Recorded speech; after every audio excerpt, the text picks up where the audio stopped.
मौजूद हैं डॉक्टर श्वेत, जो हमें बताएंगे कि कौन कौन से आयुर्वेदिक नुस्खे अपनाकर हम अपने आप को तंदुरुस्त रख सकते हैं। आइए जानते हैं। डॉक्टर श्वेत, आपका हमारे स्टूडियो में स्वागत है। धन्यवाद। सबसे पहले आप हमें ये बताइए कि ऐसी कौन सी लाइफस्टाइल है जिस वजह से हमारा जो डाइजेस्टिव सिस्टम है वो खराब हो जाता है और उस वजह से काफी बीमारियां जैसे मोटापा और भी कई ऐसी जो बीमारियां हैं जकड़ लेती हैं हमारे शरीर को।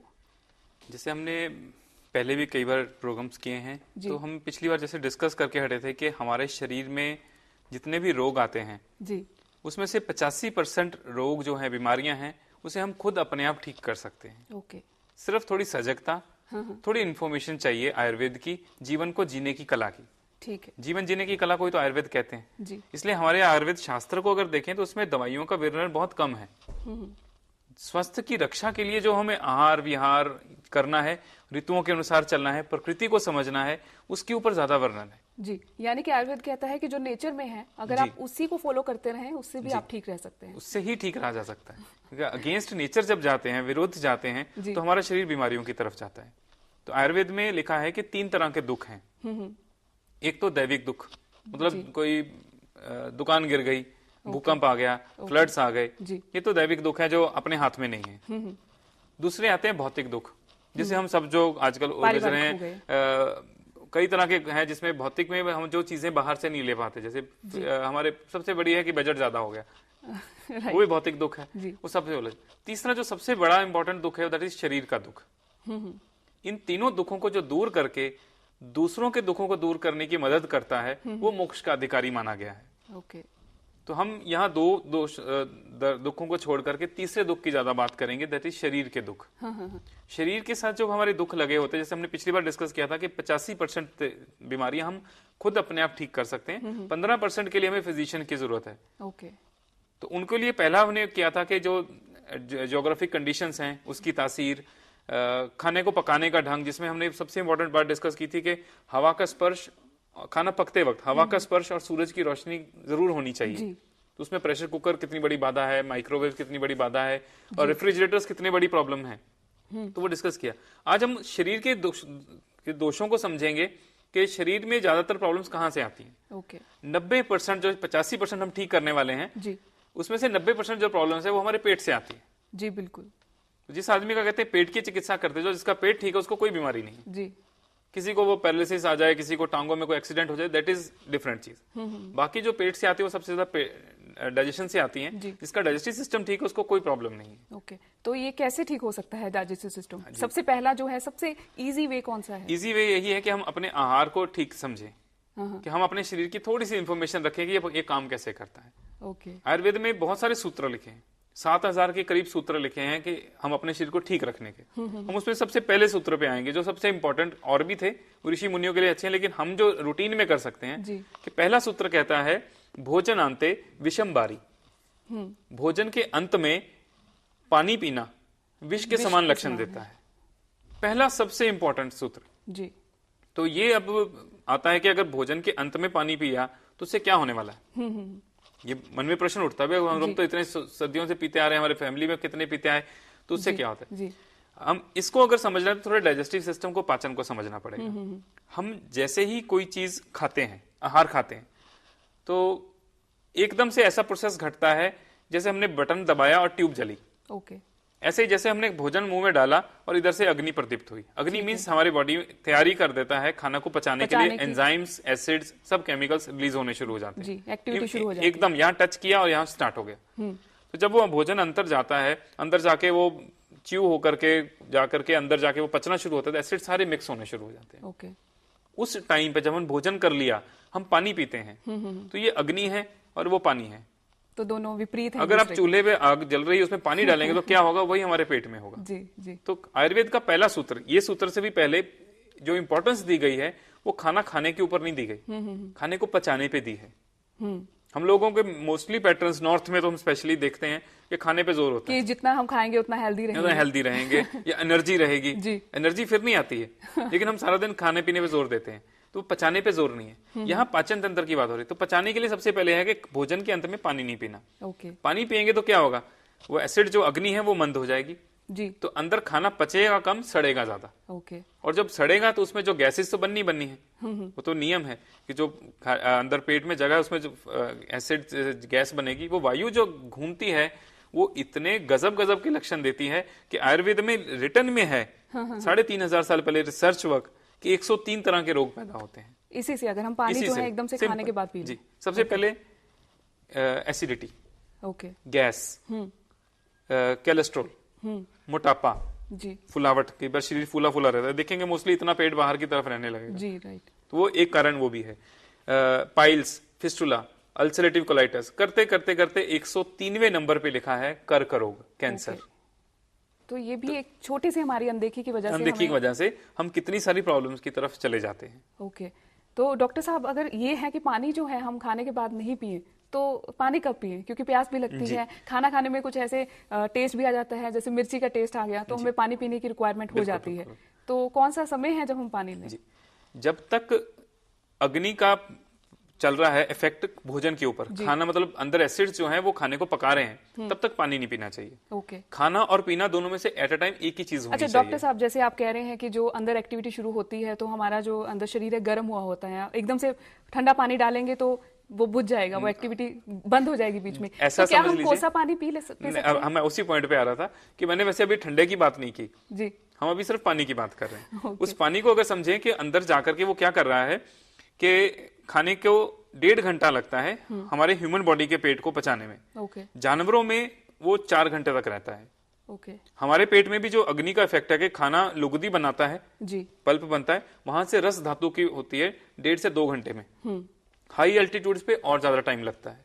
जितना ठंडा एरिया होगा उतना ही वो पाचन में ज्यादा एफर्ट लगता है, तो उसको उतना ही देर बाद पानी पीना चाहिए। जी। और जब भी पानी पीना है उसे सिप सिप करके पीने की आदत डालनी चाहिए 1.5 घंटे के बाद। ठीक है। तो किसी भी तरह का हो, चाहे वो अलग पॉइंट पे आ रहा हूँ, उस पॉइंट पे भी आ रहा हूँ। हमेशा जब भी पानी पीना चाहिए वो गुनगुना या ल्यूक वार्म लेना चाहिए। ओके। तेज गर्म भी नहीं, और जो चिल्ड पीते हैं वो सबसे ज्यादा बीमारियों का कारण है।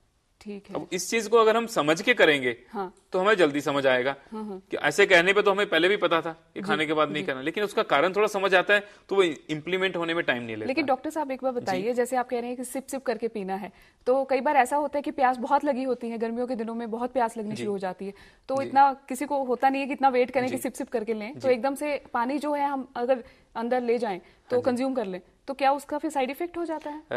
अव्वल तो अगर आप सिप सिप करके पियेंगे, पहले तो एक्सपेरिमेंट करके देखिए, वो तृप्ति ज्यादा देगा। ओके। वो इसलिए मैंने कहा है कि सिप सिप करके क्यों पीना। हाँ, हर चीज का क्यों है जी, कार्य कारण भाव, हर कार्य का कोई कारण है। अगर हम उस कारण को समझेंगे तो जल्दी समझ में आएगा। अगर हम सिप सिप करके पानी पीते हैं, अब हमने ये देखा कि जैसे हमारी बॉडी में अग्नि है, अग्नि को तीव्रता करने के लिए अम्ल पैदा होता है, एसिड पैदा होता है जी, और वो एसिड को बैलेंस करने के लिए शरीर हमें नेचुरल चीज देता है, एल्कलाइजर, दैट इज सलाइवा, जी, लार। हमारी बॉडी का जो पीएच है, पीएच मतलब जो समझे कि एसिडिक कंटेंट है कि अल्कलाइन, तो वो न्यूट्रल है, पानी जैसा है। ओके। हमारे शरीर की तासीर पानी जैसी है। वो एल्कलाइन की तरफ रहे, क्षार की तरफ रहे जी, तो डिजीज फ्री रहती है। एसिडिक होगा उतनी हम डिजीज की तरफ जाएंगे। लेस देन 7 एसिडिक है, मोर देन 7 क्षारीय है। तो हमारी बॉडी का पीएच जितना हम एल्कलाइन रखेंगे उतना हमारा बॉडी डिजीज फ्री रहेगी। ओके। तो जो लोग खाने के बाद सिप सिप करके पानी पीने की आदत डालते हैं तो मैक्सिमम सलाइवा उसमें मिक्स होकर के हमारे डाइजेशन में जाता है, जो आगे पाचन में हेल्प करता है। ठीक है। तो एसिडिटी भी नहीं बनती। मोस्टली नोटिस करेंगे कि हम कहते हैं कि हमने कोई चीज देखी और मुंह में पानी आ गया जी, वो पानी कहां से आएगा? हमेशा एसिडिक चीज को देख के आएगा। ओके। मीठे को देख के कभी पानी नहीं आता है। मोस्टली देखेंगे अचार देखेंगे, चटनी देखेंगे, तो वो जितना एसिडिक कंटेंट होगा उसमें मिर्च तेज होगी, आपके मुंह में पानी ज्यादा आएगा। ये बॉडी का एक रिफ्लेक्स एक्शन है कि एसिडिक चीज को देख करके हमारी बॉडी उसको प्रिपेयर करती है। जी, जी। बहुत से लोग क्या कहते हैं कि चलो अभी खाने के बाद पानी नहीं पीना, बीच में पी लेते हैं, राइट, पहले पी लेते हैं जी। उसमें भी वही सिस्टम है कि खाने से अगर पहले पीना है तो आधा घंटा से 40 मिनट तक पानी नहीं पीना चाहिए। ठीक है। बीच में अगर लेना है तो वो सिस्टम को समझे। जैसे हमारा सिस्टम अंदर क्या कर रहा है कि जैसे ही अंदर भोजन गया, शरीर उसको पचाने के लिए मैक्सिमम एसिड्स को अंदर सिक्रीट करता है। एसिड सिक्रीट करके अंदर ऐसी प्रोसेस चलती है जैसे हम घर में चटनी बनाते हैं तो वैसा प्रोसेस चल रहा है मिक्सी में। जी। तो चलते चलते जो देखते हैं कि मिक्सी कई बार रुकती है, थोड़ा पानी डालते हैं फिर चलने लग जाती है। तो वो डिपेंड करता है कि जो हम चीज खा रहे हैं उसमें पानी का कंटेंट कितना है। ओके। अगर तरी वाली सब्जी है या जिसमें वाटर कंटेंट ज्यादा है, जैसे खीरा है, खीरे में पानी ज्यादा होता है, जी। ऐसी कई सब्जियां हैं जिसमें पानी का कंटेंट ज्यादा है, तो अगर वो ले रहे हैं तो आपको पानी की रिक्वायरमेंट नहीं पड़ेगी। चावल है, कार्बोहाइड्रेट है, इसलिए 2 अन्न अगर इकट्ठे ले रहे हैं, रोटी खा रहे हैं, चावल खा रहे हैं, तो बीच में 2-3 सिप ले लेंगे, उससे एक तो टेस्ट मेंटेन रहता है, जीभ की क्लेंजिंग होती है, और 1-2 सिप लेने के बाद वो अंदर डाइजेशन अच्छा रहता है। तो बीच में कभी कभार लेना है, ना लें तो सबसे अच्छा। ठीक है। और बाद में 1.5 घंटे का गैप डाल करके लिए, खाने के बाद 1.5 घंटे बाद। ओके। तो पहले वाला पानी, बीच वाला पानी और बाद में। सबसे इंपॉर्टेंट सूत्र उसमें यही है कि वेग को धारण नहीं करना। ओके। वेग मीन्स जो हमारी बॉडी में एक, जैसे आपने कहा बहुत तेज प्यास लगी है, जब प्यास लगी है फिर पीना है, लेकिन कोशिश करिए सिप सिप करके पीने में, तो आपको एक ही गिलास में प्यास बुझ जाएगी। नहीं तो 2 गिलास पीने पड़ते हैं, 3 भी पीने पड़ते हैं, गर्मियों में नोटिस करेंगे। जी। और ये जो गर्म और ठंडे की, जैसे हमने बीच में बात की कि लोग ठंडा पानी तो कभी भी नहीं पीना चाहिए। ठंडा पानी क्या करता है कि हमारी बॉडी का एक टेम्परेचर है, तो हम अपने डाइजेशन को कर नहीं सकते, लेकिन उसको हेल्प कर सकते हैं कि वो मैक्सिमम डाइजेशन में जल्दी करे। ओके। हम बिगाड़ने के सारे काम जानते हैं, सुधारने का काम ही नहीं जानते, और हम करते भी नहीं है। कि हमारा मन जो है ना वो चंचल है, जी। हर काम को जल्दबाजी में लगाता है और यही कहता है कि टाइम नहीं है। बिल्कुल। और लेकिन उसको ये भी पता है कि शरीर है, इसने टाइम लेना ही लेना है। अभी किश्तों में दे देंगे तो अच्छा रहेगा, नहीं तो इकट्ठा ले लेगा। ये सबसे इंपॉर्टेंट बात है समझने की। और जो गर्म पानी होगा वो बहुत सारी बीमारियों को ठीक करता है। अब ठंडा पानी ले लीजिए, जो लोग चिल्ड पीते हैं, बर्फ वाला पानी, ठंडा फ्रिज का, उसमें बर्फ डाल के पीते हैं। जी। मैंने बहुत से लोगों को पर्सनली जानता हूँ, बहुत समझाते हैं पर नहीं समझते। वो जैसे ही आपके अंदर ठंडा पानी गया तो ये पेट एकदम ठंडा हो जाएगा जी। और जिसकी जठर की अग्नि ठंडी रहने लगी वो तो गया, वो सर्वनाश करता है। नाश नहीं करता, सर्वनाश करता है। ओके। तो जो चिल्ड पानी पीते हैं तो उसमें क्या होता है कि हमारी बॉडी का एक सर्टेन टेम्परेचर है, उसके ऊपर जब जाएगा तो बॉडी उसको एकदम गर्म करेगी। ओके। तो जब इसको गर्म करना है ठंडे पानी को, तो बॉडी में क्या होगा, सर्कुलेशन बढ़ेगा। तो सारा सर्कुलेशन सबसे पहले ब्रेन से इस पे आता है जी। ठंडा पानी पी के आप देखेंगे मोस्टली उनको खाने के बाद सुस्ती और आलस आ जाता है जी। तो ये 1 बार हो गया, 2 बार हो गया, अगर रोज करेंगे तो ब्लड सर्कुलेशन ब्रेन की तरफ कम रहने लगेगा। ओके। तो उससे फिर आने वाले टाइम में ब्लड प्रेशर, पैरालिसिस, कई तरह के ऐसे डिजीज आने की संभावना है। लेकिन जैसे ठंडा पानी पीते हैं तो बॉडी उसको गर्म करती है, तो वो नॉर्मल टेम्परेचर लेके आती है। जैसे हमारी बॉडी का अगर बाहर का टेम्परेचर 36 डिग्री तक रहता है तो ये 38 डिग्री है, 2 डिग्री ज्यादा रहता है पेट का। इसलिए इसको हमेशा उतना पानी दीजिए जो ताजा भी ना हो और गर्म तो बिल्कुल ना हो। गर्म होगा तो उसको ठंडा करना पड़ेगा। तो उसमें फिर उसको एनर्जी लगती है। जितना टाइम इसी में प्रोसेस में होता है हमारा डाइजेशन स्लो हो जाता है जी। तो ये गर्म पानी को सिप सिप करके पीना बहुत जरूरी है। जो ठंडा पानी पीते हैं उनको सबसे पहली बीमारी होती है कब्ज की। मैक्सिमम जितने लोग चिल्ड पानी पीने वाले होंगे या नोटिस करिएगा वो 1-1.5 घंटा बाथरूम में बैठ के अखबार पढ़ के आते हैं उनको कब्ज रहने की ज्यादा टेंडेंसीज रहेंगी। प्लस कोलेस्ट्रॉल जो बनता है वो सड़े हुए अन्न से बनता है। तो खाने के फौरन बाद जो चिल्ड पानी पिएगा वो डबल प्रॉब्लम करता है। तो इसलिए वो कोलेस्ट्रॉल जो है उसको अगर करना है तो पाचन को ठीक रखना शुरू करिए। मैक्सिमम आज सब लोगों को कोलेस्ट्रॉल की बड़ी कॉमन प्रॉब्लम होगी, बहुत प्रॉब्लम है। हमारे पीछे बुजुर्गों को नहीं होती थी क्योंकि उनकी लाइफस्टाइल में ये चीजें बड़ी कॉमनली संस्कारों में डाली जाती थी। अब जैसे जैसे हमारे डाइनिंग टेबल के पास टीवी पहुंच गया है तो हमारी अटेंशन खाने से कम टीवी पे ज्यादा होती है जी। वो अपने आप में एक बहुत बड़ी प्रॉब्लम बनता है। तो ऐसे ही बहुत सारी और चीजें हैं छोटी छोटी, जिसे हम अगर समझें तो बहुत सारी डिजीज से फ्री रह सकते हैं। तो ये पानी का जो पीना है और ये सलाइवा को जितना बचा के रखेंगे उतना अच्छा है। हमारा बेस्ट एंटासिड हमारे मुंह के अंदर है, दैट इज सलाइवा। इसके अंदर अगर टेस्टिंग कराई गई तो ये उसमें वही चीजें मिलती है जैसे हमने पिछले एपिसोड में भी डिस्कस किया था कि मिट्टी एक ऐसी चीज है जिसमें 18 तरह के माइक्रोन्यूट्रिएंट्स हैं। तो हमारा सलाइवा भी लगभग वैसी चीज है। ठीक है। ये हर चीज को हीलिंग करता है। ठीक है। हीलिंग मतलब कि इसमें दैवीय गुण है जख्म को भरने के। अगर हम इसका सही यूटिलाइज करें इसको तो हमें कोई बीमारी छू भी नहीं सकती। हम इसको थूकते हैं, जितने लोग तंबाकू खाते हैं, जर्दा खाते हैं, उसको थूकते हैं। ये इतना अमृत है जिसे थूक लेंगे तो हमारी बॉडी में नुकसान करेगी। इसलिए उन लोगों को कैंसर होते हैं, माउथ में अल्सर्स रहते हैं, कुछ भी रहता है। जिसके मुंह में लार ज्यादा होती है उनके अल्सर्स नहीं होते, क्योंकि ये सलाइवा उसको हील करता रहता है। और इसको समझना है तो आप नोटिस करिए कि जितने भी जानवर हैं जब उनको प्रॉब्लम होती है, कोई चोट लगती है तो चाट चाट के ठीक करते हैं। वैसे ही ये हीलिंग वाले गुण हमारे लार के अंदर है। ऐसे ही अगर जिन लोगों को डायबिटिक पेशेंट्स को फिंसियां होती हैं, जख्म होते हैं, वो नहीं भरते, सुबह की जो लार मानी जाती है वो सबसे सर्वश्रेष्ठ मानी जाती है जी। क्योंकि रात को जब हम सो जाते हैं तो हमारा सारा सिस्टम डाउन हो जाता है जी। लेकिन लार बननी बंद नहीं होती। ओके। सुबह की जो लार होती है वो सबसे ज्यादा हीलिंग और प्योर मानी जाती है। ठीक है। उसको जख्मों पे लगाने से जख्म भर जाते हैं, जल्दी ठीक हो जाते हैं। बहुत से केसेस मैंने पढ़े हैं, शायद देखे नहीं, कि गैंग्रीन तक साल के अंदर ठीक होगा, जिसे वो डॉक्टर कह रहे थे काटना पड़ेगा ओके। सुबह की लार लगाने से।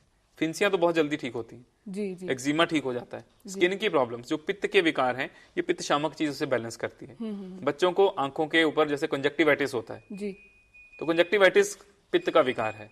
आंखों के जितने रोग हैं वो सब पित्त के विकार हैं। जो रोज सुबह उठ करके लार को अंदर लगाएं तो उनकी आंखों में रोशनी इंप्रूव होने लगती है। ओके। मतलब इतनी हीलिंग पावर उसके अंदर है। जी। तो खाने के बाद कोशिश होनी चाहिए 1.5 घंटे तक पानी ना पिया जाए। सिप सिप करके जो पिएगा वो सबसे बड़ी प्रॉब्लम से छुटकारा डालता है। ठीक है। ये एक नियम है जिससे आपके अंदर की पेशेंस भी बढ़ेगी और मन ज्यादा इधर उधर भागेगा नहीं जी। और अपनी सेंस ऑर्गन्स पे कंट्रोल बढ़ता है। जी। डॉक्टर श्वेत, जैसे एक और प्रॉब्लम होती है जो आम है लोगों में कि उनकी एसिडिटी काफी होती है। एक तो कारण आपने ये बताया कि अगर पानी को ढंग से ना लिया जाए तो एक ये भी कारण है एसिडिटी होने का। तो दूसरा कारण ये भी है कि अगर ज्यादा स्पाइसी फूड ले लिए जाए उस कारण भी जो है एसिडिटी काफी बढ़ जाती है। तो आप हमें ये बताइए कि ऐसे कौन कौन से जो है खाना जो है हमें प्रभावित करता है इस एसिडिटी को और बढ़ाने में, और उससे हम अवॉइड करें। आहार, हमें जैसे कहा पहली चिकित्सा है जी। तो हम अभी भी आहार की डाइटरी पैटर्न्स को चेंज करने की बात कर रहे थे। उसमें डाइट में भी सबसे इंपॉर्टेंट आता है कि अपनी बॉडी टाइप के अकॉर्डिंगली जी हमें भोजन जो है वो आधे पेट करना चाहिए। ओके। ओवर ईटिंग अपने आप में यानी कि जितनी भूख लगी है उसका 50%। उसे 50%। ओके। 50% भी नहीं कहेंगे, मित आहार एक वर्ड है क्योंकि हर एक की भूख अलग अलग है और वो भूख है भी है कि नहीं ये भी डिपेंड करता है। ओके। जैसे हमने कहा कि खाना पचाना जरूरी है जी। हम पचा, कितने लोग जानते हैं कि पचाना जरूरी है, वो ओवर ईट करते हैं जी। उससे क्या होता है कि अंदर खाना सड़ता है, सड़ेगा तो एसिड बनेगा। वो एसिड क्या करता है, आपको तीखी भूख की सेंसेशन बार बार देगा। ओके। हम थोड़ी थोड़ी देर में बीच में कुछ ना कुछ खाते रहेंगे जी। और थोड़ा सा खाते पेट भर जाएगा। हाँ। ये बड़ा कॉमन सा एक फैक्टर है जिसके कारण आपका डाइजेस्टिव सिस्टम ओवर वर्किंग रहता है। तो नॉन एसिडिक फूड भी एसिडिटी बनाता है। तो पहले तो क्वांटिटी, ठीक है, और फिर ये ध्यान रखना कि सच में भूख है कि नहीं है। बिना भूख के खाना अपने आप में सारी बीमारियों का कारण है। इसे अध्याशन कहते हैं। बिना पहले का जो खाया था वो पचा नहीं, दूसरा ऊपर से आ गया, ऊपर से और खा लिया। तो इससे ये ओवर ईटिंग अपने आप में एक प्रॉब्लम है। इसलिए कहते हैं कि एक अंजलि प्रमाण, इतना हमारे भोजन पेट का साइज है, इसको इतना ही खाना चाहिए, ओके, इसे ओवर नहीं लेना चाहिए। तो वो पैटर्न को समझने के लिए हमें अपनी प्रकृति के करीब जाना है, इसलिए प्रकृति को जानना ज्यादा जरूरी है। ठीक है। तो ये वात पित्त कफ के अकॉर्डिंगली हमारी प्रकृतियां बनी है। तो उसमें भी सबसे पहले वही बातें आती हैं कि अगर आप सुबह उठ करके खाली पेट पानी पीना शुरू कर दो तो आपकी 80-90% पेट की वैसे ठीक हो जाएंगी।